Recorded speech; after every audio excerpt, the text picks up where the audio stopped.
ஓம் சாந்தி. நாம நம்முடைய அன்பிற்குரிய பிரகாஷ்மணி தாதியோடு நெருக்கத்தில் இருந்து நம்ம யஜ்யத்தை சார்ந்த பெரியவர்களினுடைய அனுபவங்களை கேட்டுட்டு இருக்கோம். இந்த வரிசையில் நாம இப்போ கேட்க போவது ரமேஷ் பாயினுடைய அனுபவத்தை நம்ம கேட்க போறோம். ரமேஷ் பாய் நம்ம யஜ்யத்தினுடைய ஒரு மூத்த சகோதரர். இப்போ அட்வான்ஸ் பார்ட்டியில் நமக்காக வெயிட் பண்ணிட்டு இருக்கக்கூடிய ஒருவர். அவர்களுடைய அனுபவத்தை நம்ம கேட்கலாம். ரமேஷ் பாய் 1952 நம்ம ஆர்கனைசேஷனோட தொடர்பில் வராரு. அப்போ இருந்தே அவர் நம்ம யஜ்யத்தில் இருக்கக்கூடிய மூத்தவர்களுடைய கனெக்ஷனில் அதிகமாக வராரு. அந்த சமயத்தில் ஜப்பானில் வேர்ல்ட் ரிலீஜியஸ் கான்ஃபரன்ஸ் நடப்பதாக இருந்தது. அதற்கான அழைப்புதல் நம்மளுடைய யஜ்யத்திற்கும் வந்தது. அந்த டைமில் தாதி பிரகாஷ்மணிஜியும் அதுக்கப்புறம் தாதி ரத்தன்மோகனிஜியும் அந்த கான்ஃபரன்ஸை அட்டென்ட் பண்ணுறதாக இருந்தாங்க. இந்த நியூஸ் ரமேஷ் பாய்க்கு தெரிஞ்ச உடனே ரமேஷ் பாய் பிரம்ம பாபாவுக்கு ஒரு லெட்டர் ஒன்று போடுறாராமா. அந்த லெட்டரில் அவர் என்ன எழுதுறாராமா, இந்த ஜப்பானில் நடக்கக்கூடிய இந்த வேர்ல்ட் ரிலீஜியஸ் கான்ஃபரன்ஸுக்கு அவருக்கு தெரிஞ்ச, அதாவது ரமேஷ் பாய்க்கு தெரிந்த ஒருவரும் போகிறதாக சொல்கிறாரு. அவர் யார் அப்படின்னா, ஸ்ரீமத் பகவத்கீதா பாடசாலா அப்படிங்கிற ஒரு ஆர்கனைசேஷனோட சீஃபாக இருக்கக்கூடியவர். அவரோட பேர் ஸ்ரீ பாண்டரங்க சாஸ்திரி அப்படிங்கிற ஒருவரும் போகிறாரு. அவர் கூட இன்னொருத்தரும் போறாரு. ரெண்டு பேருமே பகவத்கீதை நன்றாக படித்த மேதைகள். அதாவது ரெண்டு பேருமே ஸ்காலர்ஸ். அவங்களும் ஜப்பானுக்கு போறதா பிரம்ம பாபா கிட்ட சொல்றாரு. ஸோ அங்கே வரக்கூடிய ரெண்டு பேருக்குமே தாதி மூலமாக பாபாவினுடைய ஞானத்தை கொடுக்கலாம் அப்படிங்கிற சஜஷனை ரமேஷ் பாய் பிரம்ம பாபா கிட்ட சொல்றாரு. அண்ட் தென் பிரதர் என்ன பண்ணுறாராமா, தாதி கிட்டேயும் சொல்கிறாங்க, தாதி இந்த மாதிரி டெய்லியும் மதியம் லஞ்சுக்கு நீங்கள் அவங்க ரெண்டு பேரையும் இன்வைட் பண்ணுங்கள். நீங்கள் அவங்களுக்கு சாப்பாடு சமைச்சு கொடுங்க. அட் த சேம் டைம் நீங்கள் பாபாவின் ஞானத்தையும் அவங்களுக்கு சொல்லுங்கள் அப்படிங்கிறத சொல்கிறாரு. அண்ட் தென் அந்த ரெண்டு பேர்கிட்டையும் சொல்லிட்டாராமா, இந்த மாதிரி எங்களுடைய தாதிஜி வருவாங்க, லஞ்ச் அவங்க உங்களுக்கு கொடுப்பாங்க அப்படிங்கிறதையும் ரமேஷ் பாய் அவங்ககிட்டையும் இன்ஃபார்ம் பண்ணியிருக்காரு. ஜப்பானில் அடுத்த 10 நாள் நம்முடைய ரெண்டு தாதிகளும் தான் அவங்களுக்கு சமைச்சு கொடுத்துருக்காங்க. அண்ட் தென் அவங்களுக்கு நம்ம பாபாவினுடைய அறிமுகத்தை கொடுத்துருக்காங்க. நம்ம யஜ்யத்தோட ஹிஸ்ட்ரியும் அவங்களுக்கு சொல்லியிருக்காங்க. இதனுடைய விளைவாக என்ன ஆச்சு அப்படின்னா, அந்த ஸ்ரீமத் பகவத்கீதா பாடசாலாவோட அந்த சீஃப் இருக்கார்ல, ஸ்ரீ பாண்டரங்க சாஸ்திரி, அவர் ஒரு நாள் திரும்ப ரிட்டர்ன் மும்பை ரமேஷ் பாயை பார்த்து அவர் என்ன சொன்னாராமா, பிரம்மா குமாரிஸோட ஹிஸ்ட்ரியை கேட்டதுக்கு அப்புறம் தான் எனக்கு ஒரு விஷயம் தெரிஞ்சது. நம்மளுடைய சொசைட்டி எப்படி ஒரு மேல் டாமினன்ட் சொசைட்டியாக இருக்குது. அதாவது ஆண்களினுடைய ஒரு ஆதிக்கம் அதிகமாக இருக்கக்கூடிய சொசைட்டியாக இருக்குது. இதன் மூலமாக பெண்களுக்கான அந்த ஆன்மீக முன்னேற்றமே ஏற்படாமல் போயிடுச்சு அப்படின்னு சொன்னாராமா. இதை கேட்டோன்னே ரமேஷ் பாயோட கண்ணெல்லாம் கலங்கிடுச்சான். அதன் பிறகு அந்த சாஸ்திரிஜி நம்ம யஜ்யத்தோட ரொம்ப க்ளோஸான கான்டாக்டில் வந்தாராமா. அவர் பிரம்ம பாபாவை பார்த்தாராமா. நம்முடைய ஜெகதாம்பா, மாதேஸ்வரி ஜெகதாம்பா அவர்களை பார்த்தாங்களாமா. இந்த மாதிரி பிரகாஷ்மணி தாதிஜியினுடைய சேவையை தான் கண்கூட பார்த்ததாக ரமேஷ் பாய் சொல்கிறாரு. அதன் பிறகு தாதி பாட்னால இருந்தாங்க. பிரம்ம பாபா அடிக்கடி மும்பை வருவாராமா. எப்போல்லாம் பிரம்ம பாபா மும்பை வராரோ அப்போல்லாம் தாதியும் மும்பை வருவாங்களாமா. ஆனால் அந்த சமயங்களில் ரமேஷ் பாய்க்கு தாதிஜியோட அந்த அளவுக்கு நெருக்கத்தில் இல்லையாமா. 1964 எக்ஸிபிஷன் பிக்சர்ஸ் வச்சு சேவை செய்யலாம் அப்படின்னு சொல்லி பிளான் பண்ணியிருக்காங்க. அதில் ஃபர்ஸ்ட் பிக்சர் யார் உண்மையான வைஷ்ணவ் அப்படிங்கிற பிக்சர் ரெடி பண்ணியிருக்காங்க. அந்த பிக்சரை பிரம்ம பாபாவுக்கு அனுப்பிச்சி விட்டு கரெக்ஷனுக்காக கேட்டிருக்காங்க. 2 நாளில் பிரம்ம பாபா கிட்ட இருந்து அந்த கரெக்டட் ஸ்கிரிப்ட் ரிட்டன் வந்திருக்கு. அது ரமேஷ் பாய் பார்த்தோன்னே கண்டுபிடிச்சிட்டாராமா, இது பிரம்ம பாபாவோட ஹேண்ட் ரைட்டிங் இல்லை அப்படின்னு. உடனே ரமேஷ் பாய் பிரம்ம பாபாவுக்கு ஒரு லெட்டர் போட்டு கேட்குறாங்க, பாபா இது உங்களுடைய கையெழுத்து இல்லையே, இதை யார் கரெக்ட் பண்ணி அனுப்புனாங்க அப்படின்னு. பாபா அதற்கு ரிப்ளை போட்டாராமா, குழந்தை இது குமாரக்கா தான் கரெக்ட் பண்ணி அனுப்புனாங்க அப்படிங்கிறத சொன்னாங்களாம். அதாவது தாதி பிரகாஷ்மணிஜியை பாபா சொல்கிறாரு. உடனே ரமேஷ் பாய் பாபாவுக்கு ஒரு லெட்டர் போடுறாராமா, பாபா அப்போ நீங்கள் தாதி குமாரக்காவை நீங்கள் இங்கே அனுப்பிச்சி வைங்க, பிரகாஷ்மணி தாதியை இங்கே நீங்கள் அனுப்பிச்சி வைங்க அப்படின்னு சொல்லி கேட்குறாரு. பாபா உடனே அதை அக்செப்ட் பண்ணிவிட்டு பதிலுக்கு ஒரு லெட்டர் போட்டாராமா, குமாரக்கா குழந்தையை நீ பிக்கப் பண்ணிக்கோ, ரிசீவ் பண்ணிக்கோ மும்பையில் அப்படின்னு சொல்லிட்டு லெட்டர் போடுறாரு. ரமேஷ் பாய் சொல்கிறாரு, அந்த டைமில் மொத்த எக்ஸிபிஷன் செட்டையும் ரெடி பண்ணுறதுக்கு தாதியினுடைய சகயோகம் ஜாஸ்தியாக கிடைத்ததாக சொல்கிறாரு. ஈவன் தாதி ஒவ்வொரு பிக்சருக்கு கீழேயும் என்ன எக்ஸ்பிளனேஷன் இருக்கணும் அப்படிங்கிறத கூட ஃபைனலைஸ் பண்ணி சொன்னாங்களாமா. அந்த எக்ஸிபிஷனோட இனாக்ரேஷனுக்கு அப்போ இருந்த கவர்னரை இன்வைட் பண்ணியிருந்தாங்களாமா. அப்போ இருந்த மகாராஷ்டிராவோட கவர்னர் வந்திருந்தாராமா. தாதிஜி தான் அவங்களுக்கு அந்த பிக்சர்ஸை எக்ஸ்பிளைன் பண்ணாங்களாம். அதன் பிறகு தாதி வந்து கவர்னர் கிட்ட எக்ஸிபிஷனுக்கான அவர்களுடைய ஒப்பீனியனை வந்து கேட்டு எழுதி வாங்கிட்டாங்களாம். அதில் வந்து அவர் this is a marvellous exhibition அப்படின்னு சொன்னாராம். ரொம்ப சூப்பர்பான எக்ஸிபிஷன் அப்படின்னு சொல்லிட்டு அவருடைய ஒப்பீனியனை கொடுத்துட்டு போனாராம். ஸோ தாதிஜி தான் வந்து ஒவ்வொரு டைமும் இந்த மாதிரி எக்ஸிபிஷன்ஸ் வச்சு விஐபிஸை கூப்பிடும்போது அவங்கக்கிட்டையும் ஒப்பீனியன் எழுதி வாங்கணும் அப்படிங்கிற ஒரு விஷயத்த வந்து ஸ்டார்ட் பண்ணாங்களாம். அதன் பிறகு மம்மா அவர்கள் வந்து மும்பை வந்திருந்தாங்களாமா. வந்து தாதிஜியும் மற்ற சீனியர் பிரதர்ஸ் அண்ட் சிஸ்டர்ஸ் எல்லாரையும் கூப்பிட்டு என்ன சொன்னாங்களாமா, இந்த பிக்டோரியல் எக்ஸிபிஷன் தான், அதாவது இந்த பிக்சர் வச்சு நம்ம பண்ணக்கூடிய சேவை தான் பாபாவினுடைய சேவையை ரொம்ப வேகமாக பண்ணோம் அப்படிங்கிறத வந்து சொன்னாங்களாம். அந்த டைமில் பிரம்ம பாபாவிற்கு ஒரு தாட் இருந்ததாமா, பாரதத்தினுடைய அந்த ஈஸ்டர்ன் ஜோன்லேயும் வந்து சேவை நடக்கணும் அப்படின்னு சொல்லிட்டு தாதி நிர்மல் சாந்தா தாதி அவங்களே வாண்டடா நான் வந்து கொல்கத்தா போய் சேவை செய்கிறேன் பாபான்னு சொன்னனால பிரம்ம பாபா வந்து அவங்கள கொல்கத்தாக்கு அனுப்பிச்சி வைக்கிறாங்க. தாதி பிரகாஷ்மணிஜி அவர்களுக்கு காந்தேவி சென்டருக்கான இன்சார்ஜாக இருந்து சேவை செய்ய சொல்லி பிரம்ம பாபா வந்து டைரக்ஷன்ஸ் கொடுக்குறாரு. ரமேஷ் பாயும் வந்து அந்த ஏரியா தான் அப்படிங்கிறனால அவருடைய மொத்த லௌகிக ஃபேமிலியும் அவராகட்டும் தாதியோட ரொம்ப நெருக்கத்தில் இருப்பதற்கான வாய்ப்பு வந்து கிடைச்சதாமா.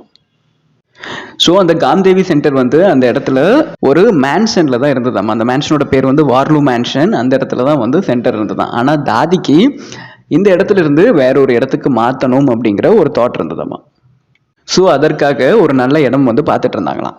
ஸோ சென்டருக்கு வெளியே நின்று ஒரு நாள் வந்து தாதி ஆகட்டும், ரமேஷ் பாயா இருக்கட்டும், அண்ட் தென் உஷா பேன் அப்படிங்கிறவங்களும் பேசிட்டு இருந்திருக்காங்க. அப்போது ரமேஷ் பாய் வந்து தாதி கிட்ட கேட்டாங்களாமா, தாதி நீங்கள் வந்து சென்டரை எங்கே வச்சுக்கலான்னு நினைக்கிறீங்க அப்படின்னு.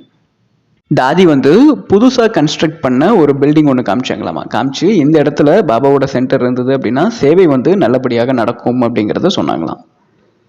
லக்கிலி ட்ராமா அனுசாரம் அந்த பில்டிங்கில் ரமேஷ் பாயோட ஃபேமிலி வந்து ஒரு ஃப்ளாட் ஒன்று வாங்கியிருக்காங்க. ஸோ ரமேஷ் பாய் என்ன பண்ணாராமா, வீட்டில் பேசி டிஸ்கஸ் பண்ணி அந்த ஃப்ளாட்டை பாபாவோட சேவைக்கு வந்து கொடுத்துடலாம் அப்படின்னு சொல்லி பிளான் பண்ணியிருக்காங்க. இதை வந்து தாதிக்கிட்டையும் பிரதர் வந்து இன்ஃபார்ம் பண்ணியிருக்காரு. ஸோ தாதிஜி வந்து ஃப்ளாட்டை போய் பார்த்துருக்காங்க. தாதிஜிக்கு வந்து ஃப்ளாட் ரொம்ப பிடிச்சி போச்சு. அதனால தாதி வந்து சொன்னாங்களாமா, நம்ம அபுவுக்கு போய் பாபாவை பார்த்து பாபா கிட்ட பெர்மிஷன் வாங்கிட்டு இந்த இடத்துல நம்ம வந்து சேவையை ஸ்டார்ட் பண்ணலாம் அப்படின்னு சொன்னாங்களாம். இதன்படி மதுபன் போகிறாங்க, பாபா கிட்ட பெர்மிஷன் வாங்குறாங்க. பாபா வந்து கிரீன் சிக்னல் கொடுத்ததுக்கப்புறம் 2 நாளில் திரும்ப ரிட்டன் வந்து வார்லு மேன்ஷன்லேருந்து இந்த புது இடத்துக்கு வந்து சென்டரை ஷூட் பண்ணுறாங்க. அதன் பிறகு பிரம்ம பாபா அவ்வியக்தமாற வரைக்கும் தாதி வந்து அந்த இடத்துல இருந்து தான் சேவை செய்கிறாங்க. பிரதர் வந்து சொல்கிறாரு, 1964 1968 வரைக்கும் தாதியோட நேரடி பாலனையில் இருப்பதற்கான பாக்கியம் எனக்கு வந்து கிடைத்ததாக சொல்கிறாரு. நம்முடைய மம்மா அவர்கள் ஜூன் 24, 1965 அவ்வியக்தமானதுக்கப்புறம் எல்லாருமே வந்து மதுபன் வந்து போயிருந்தாங்களாமா. அங்கே சில நாட்கள் வந்து இருந்தாங்க. அதுக்கப்புறம் திரும்ப ரிட்டன் வந்து மும்பை வந்துட்டாங்க. ஒன்ஸ் ரிட்டன் மும்பை வந்ததுக்கப்புறம் ரமேஷ் பாய் வந்து பிரம்ம பாபாவுக்கு ஒரு லெட்டர் வந்து போடுறாரு. அந்த லெட்டரில் அவர் வந்து என்ன பாபா கிட்ட சொல்கிறாராமா, பாபா மாத்தேஸ்வரிஜிக்கு அப்புறம் அந்த இடத்துல நீங்கள் வந்து யாரை வைக்க போகிறீங்க, ஸோ நீங்கள் யார் அங்கே வைக்கிறீங்களோ அவங்க தான் நம்ம யஜ்யத்திற்கு இன்சார்ஜாக இருக்க போகிறாங்க. ஸோ அதனால் அதை வந்து நீங்கள் முடிவு பண்ணுறதோடு இல்லாமல் அதை நீங்கள் ஒரு ரிட்டன் ஃபார்ம்லேயும் கொடுங்க பாபா அப்படின்னு சொல்லி கேட்குறாராமா. அதன் பிறகு பிரம்ம பாபா வந்து ஏப்ரல் 1 1966 சாக்கார் முரளி முடிஞ்சதுக்கப்புறம் அந்த முரளியோட லாஸ்ட் பேஜில் தாதி பிரகாஷ்மணிஜியை வந்து சீஃப் அட்மினிஸ்ட்ரேட்டராகவும் அண்ட் தென் வந்து தீதி மன்மோகனியை அடிஷ்னல் சீஃபாகவும் அப்பாயிண்ட் பண்ணுறதா எழுதி அதை வந்து எல்லா குழந்தைகளுக்கும் அனுப்பிச்சி வைக்கிறாரு. ஸோ இதன்படி தாதி வந்து ஏப்ரல் 1 1966 நம்ம யஜ்யத்தினுடைய சீஃபாக அப்பாயிண்ட் ஆகிறாங்க. அண்ட் தென் வந்து ஆகஸ்ட் 25, 2007 வரைக்கும் தாதி தான் நம்ம யஜ்யத்தினுடைய சீஃபாக இருக்காங்க. அதன் பிறகு ரமேஷ் பாய் வந்து இந்த ஒரு விஷயம் ஷேர் பண்ணுறாரு. 1968 அவர் வந்து பாபாவிற்கு ஒரு லெட்டர் போடுறாரு நவம்பர் மாதத்தில். அவர் வந்து என்ன சொல்கிறாராமா, பாபா இந்த மாதிரி நீங்கள் வந்து தாதி குமாரக்காவை வந்து நீங்கள் வந்து சீஃப் ஆக்கியிருக்கீங்க, அவங்க தான் சீஃப் அட்மினிஸ்ட்ரேட்டர் ஆக்கியிருக்கீங்க. ஆனால் அவங்க வந்து இப்போது மும்பையில் இருக்காங்க. ஆனால் இப்போ அவங்க மதுபனில் தானே இருக்கணும்.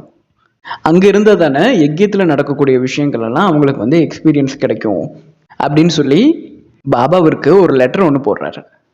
உடனே பாபா வந்து ஒரு ரிட்டன் லெட்டர் போடுறாரு. அந்த லெட்டரில் வந்து என்ன சொல்லியிருந்தாராமா, இந்த மாதிரி நம்ம வந்து வேர்ல்ட் ரினிவல் ஸ்பிரிச்சுவல் ட்ரஸ்ட் அப்படிங்கிற ஒரு ட்ரஸ்ட் ஃபார்ம் பண்ணோம். அதனால் நீங்களும் தாதிஜியும் உடனே கிளம்பி மதுபன் வரணும் அப்படிங்கிறத வந்து சொல்லியிருந்தாங்க. ஆல்ரெடி தீதி மன்மோகனியும் அண்ட் தென் வந்து ஆனந்த் கிஷோர் பாய், அதுவும் நம்மளுடைய யஜ்யத்தினுடைய ஒரு மூத்த பிரதர், அவரும் வந்து மதுபனில் இருந்தாங்களாமா. ஸோ எல்லாரும் மதுபனில் இருக்கும்போது பாபா வந்து ஒரு 4 பேர் கொண்ட கமிட்டி வந்து உருவாக்குறாரு. அந்த கமிட்டியில் வந்து யார் யார் இருக்காங்கன்னா, தாதி பிரகாஷ் மணிஜி இருக்காங்க, தீதி மன்மோகினிஜி இருக்காங்க, அதுக்கப்புறம் தாதா ஆனந்த் கிஷோர் அவர் இருக்காரு, அண்ட் தென் வந்து ரமேஷ் பாய் இருக்காங்க. ஸோ இந்த 4 பேர் எதுக்காக அப்படின்னா, இந்த ட்ரஸ்ட்டில் ஏதாவது அட்வைஸ் கொடுக்கணும், சஜஷன்ஸ் கொடுக்கணும், ஏதாவது ஒப்பீனியன் கொடுக்கணும், இல்லை ஏதாவது ஐடியா கொடுக்கணும் அப்படின்னா இந்த 4 பேர் கிட்ட கேட்டுட்டு தான் பண்ணணும் அப்படின்னு சொல்லிட்டு இந்த ஒரு கமிட்டியை வந்து பாபா உருவாக்குறாரு. ஸோ இந்த டிஸ்கஷனோட கடைசி நாளில் ஒரு கேள்வி ஒன்று வந்ததாமா, இந்த ட்ரஸ்ட்டுக்கு யார் வந்து மேனேஜிங் ட்ரஸ்டியாக இருக்க போகிறாங்க அப்படின்னு சொல்லிட்டு. அந்த சமயத்தில் தாதி பிரகாஷ் மணிஜியும் தீதி மன்மோகனியும் வந்து டிஸ்கஸ் பண்ணிவிட்டு நைட் கிளாஸில் பாபா கிட்ட வந்து சொல்கிறாங்க, பாபா ரமேஷ் பாயை வந்து மேனேஜிங் ட்ரஸ்டியாக வைக்கலாம் அப்படின்னு சொல்லிட்டு.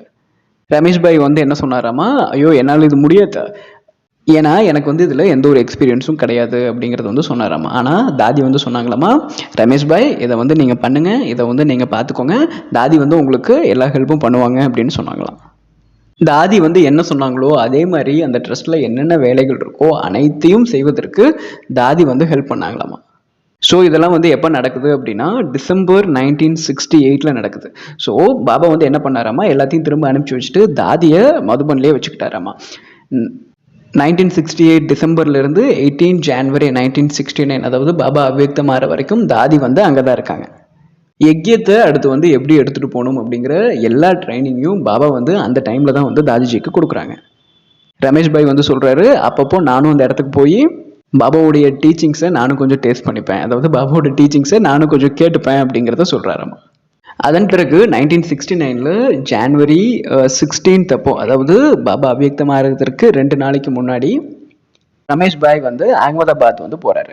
எதுக்காக போகிறாரு அப்படின்னா, அபுல ஒரு மியூசியம் வந்து கட்டுறதுக்கு ஒரு பில்டிங் ஒன்று வாங்கணும். பில்டிங் ஓனர் வந்து அகமதாபாத்தில் இருக்காரு. அவர்கிட்ட பேசி அந்த டீலை வந்து ஃபைனலைஸ் பண்ணுறதுக்காக ரமேஷ் பாய் வந்து அகமதாபாத் வந்து போகிறாரு.